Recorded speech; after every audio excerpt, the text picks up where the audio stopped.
नमस्कार दोस्तों, मैं हूं आपके साथ मेघा जी और आप देख रहे हैं सोशल वायरल न्यूज। मैं आज आपको बता रही हूं अस्पतालों की मनमानी का मामला। किस तरीके से अस्पतालों ने अब मरीजों को लूट का अड्डा बना लिया है। मनमानी फीस वसूलते हैं, मनमानी करते हैं और कोई किसी की सुनने को तैयार नहीं है। जी हाँ दोस्तों, इंदौर का ही एक ऐसा वाकया सामने आया है जहां पर अब धूम मचा दी है। इन अस्पतालों ने मनमानी कर रहे हैं।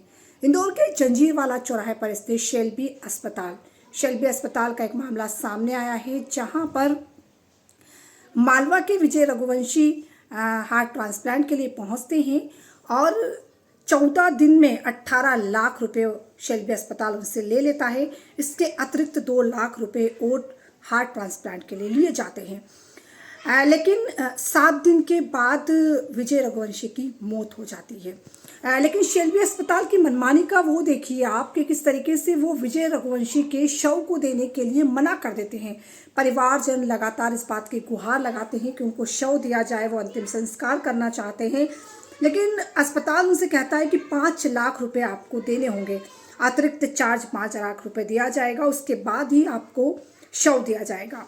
परिवार परेशान हो जाता है, लगातार गुहार लगाता है, लेकिन डॉक्टर सुनने को तैयार नहीं रहते हैं। और ऐसा कोई पहला मामला नहीं है जब इस तरीके के मामले वाकया मध्य प्रदेश के अलग अलग अस्पतालों में होते रहे। ऐसे वाकये पहले भी होते आए हैं। मनमानी करने वाले लोग आज भी निडर होकर ये काम कर रहे हैं।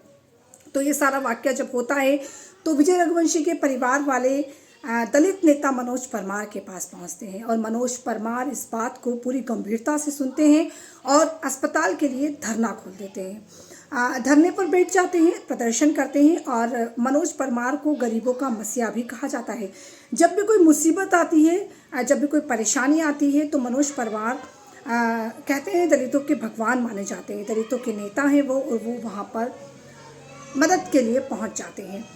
उसके बाद मनोज परमार जब शेल्बी अस्पताल के डॉक्टरों से बात करते हैं, उसके बाद डॉक्टर पीछे के गेट से भाग जाते हैं, कोई सुनवाई नहीं करते। तो मनोज परमार धरना प्रदर्शन करते हैं और धरना प्रदर्शन करने के बाद शव को छुड़ाया जाता है, चूँकि शव को बंधक बना लिया गया था, परिवार को देने से मना कर रहे थे। तो फिर मनोज परमार जब सारा वाक्य को समझते हैं, डॉक्टर से बात करते हैं, धरने पर बैठते हैं, उसके बाद उनके शव को परिवार को सौंप दिया जाता है।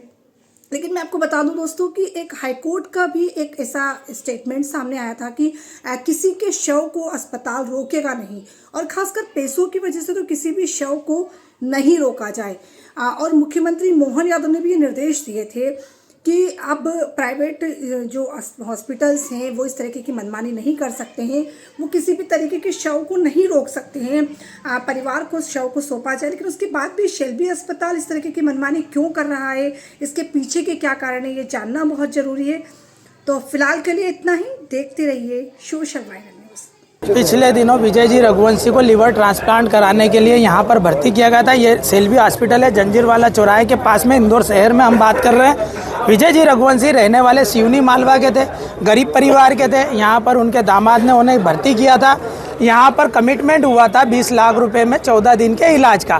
5 दिन में उन्होंने 11 लाख रुपए की दवा पिला दी, ऐसा उनका कहना है। यहाँ पर भ्रष्टाचार हुआ है, बेईमानी हुई है, धोखेबाजी हुई है, यहाँ पर गरीबों को लूटा जा रहा है। इतना पेमेंट देने के पश्चात भी 5 लाख रुपए की वसूली के लिए शव को बंधक बनाया गया, शव को रोका गया। इसलिए परिजनों ने मुझे बोला, मैं अपने पदाधिकारियों के साथ यहाँ पर आया, मैंने धरना प्रदर्शन किया, मैंने आंदोलन किया, जिसके कारण जो है डॉक्टर एक भी अंदर नहीं है बात करने वाला, संवाद करने वाला। जो दलाली कर रहे थे, जो वसूली कर रहे थे, जो पैसे मांग रहे थे लाश को छोड़ने के, वो एक भी डॉक्टर यहाँ मौजूद नहीं है। और जिन्होंने 20 लाख में कमिटमेंट किया वो डॉक्टर भी यहाँ मौजूद नहीं है। और 18 लाख के कमिटमेंट के 20 लाख रुपए दिए, 2 लाख ऊपर दिए, उसके बाद भी इनका मन नहीं भरा।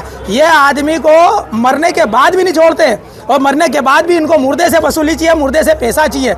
इस बात के आक्रोश को लेकर यहाँ पर समस्त दलित समाज, रविदास समाज, वाल्मीकि समाज, बलाई समाज और समस्त हमारा अनुसूचित जाति जनजाति समाज हमारे रघुवंशी भाई के लिए समरसता का सबसे मूल उदाहरण है कि गरीब भाई किसी का भी हो, हमारा भाई है। और हम यहाँ पर आए और यहाँ आंदोलन करा, और वो अस्पताल की तरफ से जो भी प्रतिनिधि आए थे उन्होंने ये लेटर हमें लिख कर दिया है। वो डेड बॉडी का 5 लाख रुपए जो मांग रहे थे वो नहीं देंगे, डेड बॉडी फ्री में रिलीज करेंगे। साथ ही जो 14 दिन के पैकेज की बात हुई थी, 7 दिन के अंदर जितना खर्चा हुआ वो काट कर बकाया राशि पुनः परिजनों को वापस की जाएगी, ऐसा उन्होंने लिख कर दिया। इस आश्वासन के बाद हमने अपना धरना प्रदर्शन आंदोलन समाप्त किया है। यदि आगामी समय में ये राशि आपको वापस नहीं की गई तो क्या हम पुनः धरना प्रदर्शन करेंगे, भूख हड़ताल करेंगे, चैन से नहीं बैठेंगे। ऐसे भ्रष्टाचारी बेईमान हॉस्पिटलों के खिलाफ हमारा आंदोलन और हमारी मुहिम लगातार जारी रहेगी। इन लोगों ने गरीबों का जीना हराम कर रखा है, गरीबों से छीना झपटी करते हैं, बेईमानी करते हैं, धोखेबाजी करते हैं, मूर्ख बनाते हैं, बरगलाते हैं और उनसे पैसा ऐंठते हैं। ऐसे हॉस्पिटलों को बंद कर देना चाहिए, सील कर देना चाहिए ऐसे हॉस्पिटलों को। मनोज परमार, राष्ट्रीय अध्यक्ष, अखिल भारतीय भलाई महासंघ। मुर्दाबाद जय जय जय जय जय भी।